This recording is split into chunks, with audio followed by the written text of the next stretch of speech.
పత్రికా మిత్రులందరికీ నమస్కారం.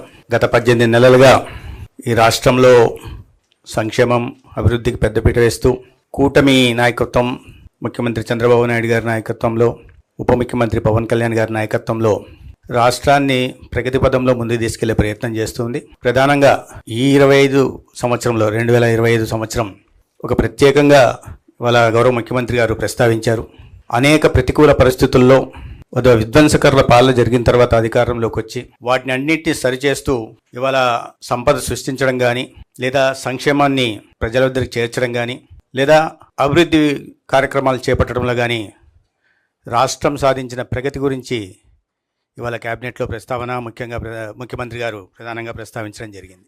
అయితే సహచర మంత్రులు చెప్పినట్టుగా ఆర్థిక వనరులు లేమి ఉన్నప్పటికీ కూడా ఇచ్చిన మాట ప్రకారం ప్రతి ఒక్క పథకాన్ని దేశంలో ఏ రాష్ట్రంలో లేని విధంగా సమర్థవంతంగా అమలు చేయడమే, ఎటువంటి దాంట్లో రాజకీయ కోణాలు లేకుండా ప్రజల వద్దకు సంక్షేమాన్ని చేరుస్తున్నారు. ఆ పథకాల గురించి సూపర్ 6 కావచ్చు, తల్లికి వందనం కావచ్చు, అన్నదాత సుఖీభావ కావచ్చు, లేదా దీపం పథకం కావచ్చు, లేదా మత్స్యకార భరోసా కావచ్చు, లేదా నేతన్న సేవ కావచ్చు, అనేక రకాల కార్యక్రమాలని ఇవాళ ప్రజల వద్దకు చేరుస్తున్నాం. స్త్రీశక్తి, ఒక మహిళలకి ఆర్థిక స్వాతంత్రాన్ని, సాధికారణ కల్పించే దిశ కూడా ప్రయత్నాలు జరుగుతున్నాయి.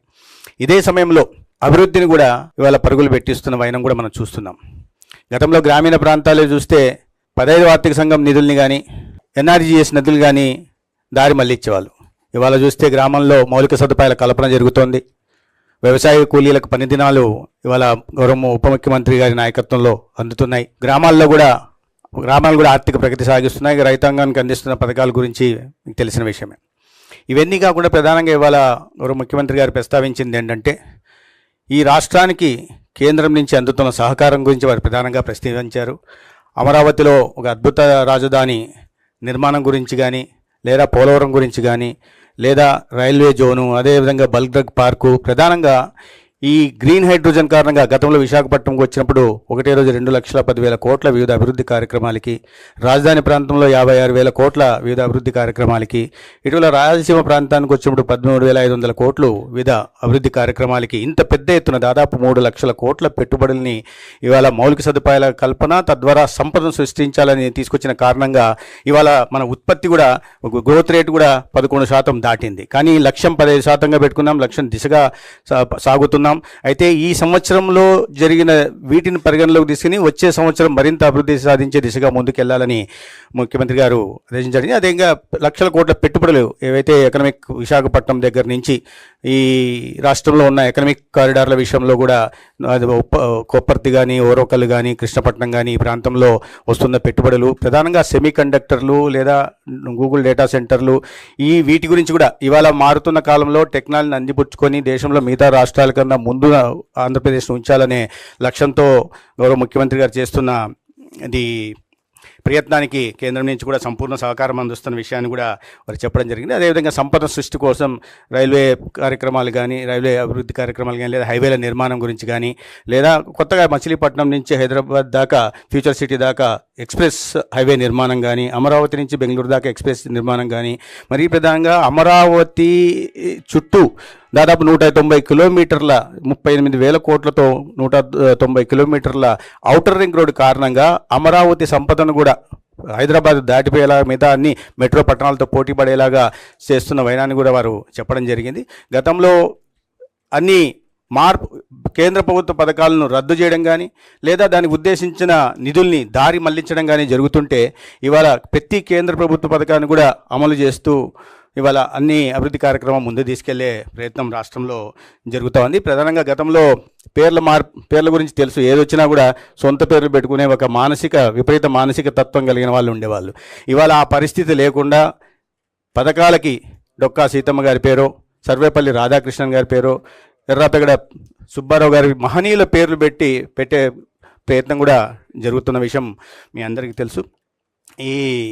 ఈ విషయాల మీద ప్రస్తావన జరిగింది. అదేవిధంగా రైతాంగానికి అది మన నాదెళ్ల మనోహర్ గారి మంత్రిశాఖలో ధాన్యం కొనుగోలు విషయంలో కానీ, లేదా పొగాకు రైతులకు కానీ, మామిడి రైతులకు కానీ, లేదా కోకో రైతులకు కానీ, లేకపోతే ఉల్లి రైతులకు కానీ సమస్య వచ్చినప్పుడు ప్రభుత్వం సానుకూలంగా స్పందించి సత్వరమే మార్కెట్ ఇంటర్వెన్షన్ చేసి వారిని ఆదుకున్న విషయాన్ని కూడా రైతాంగంలో కూడా ఈ విషయం మీద చాలా సానుకూల వాతావరణం నెలకొని ఉంది. అదేవిధంగా ఈ ప్రతి ఇంట్లో ఒక పారిశ్రామికవేత్తను తయారు చేయాలనే ఉద్దేశంతో రాష్ట్ర వ్యాప్తంగా 175 నియోజకవర్గాల్లో ఎంఎస్ఎంఈ పార్కులకు, చిన్న చిన్న పార్కులకు ఊతమిస్తూ ఇవాళ ఈ నిరుద్యోగ యువతని ఉపాధి ఉద్యోగ అవకాశాలు కల్పించడమే కాకుండా పెద్ద ఎత్తున డిఎస్సి కానీ లేదా పోలీస్ శాఖలో కానీ అదేవిధంగా వైద్య శాఖలో కూడా అనేక ఈ నోటిఫికేషన్లు ఇచ్చి రిక్రూట్మెంట్ చేసిన విషయం మనకు తెలుసు. ప్రధానంగా వైద్య రంగం మీద ఒక విప్లవాత్మక మార్పు తీసుకురావాలనే ఉద్దేశంతో ఈ డిజి హెల్త్ కేర్ కానీ లేదా యూనివర్సల్ హెల్త్ పాలసీ కానీ లేకపోతే సంజీవని ఇలాంటి కార్యక్రమం తీసుకొచ్చి ఇండివిజువల్ సెంట్రిక్ హెల్త్ కేర్ని రాష్ట్రంలో మొట్టమొదటిసారిగా అందించాలనే ప్రయత్నాల మీద కూడా ప్రధానంగా ప్రస్తావన జరిగింది. ఇవన్నీ ఇప్పటిదాకా 2025లో మనం చాలా సానుకూలంగా ఇప్పటిదాకా మంచి పాలన అందించగలిగాం. ప్రజల్లో ఆ సానుకూల వాతావరణాన్ని క్రియేట్ చేయగలిగాం. భవిష్యత్తు వైపు మరింత భరోసాతో వెళ్లాల్సిన అవసరం ఉందనే విషయాన్ని కూడా మాట్లాడాం. ఇక మీకు తెలుసు, అంత హాట్ టాపిక్ ఇవాళ రాష్ట్రంలో ఏదన్నా చూస్తే పబ్లిక్ ప్రైవేట్ పార్ట్నర్షిప్ని ప్రైవేటైజేషన్ అనేక సందర్భాల్లో మనం మాట్లాడుకున్నాం.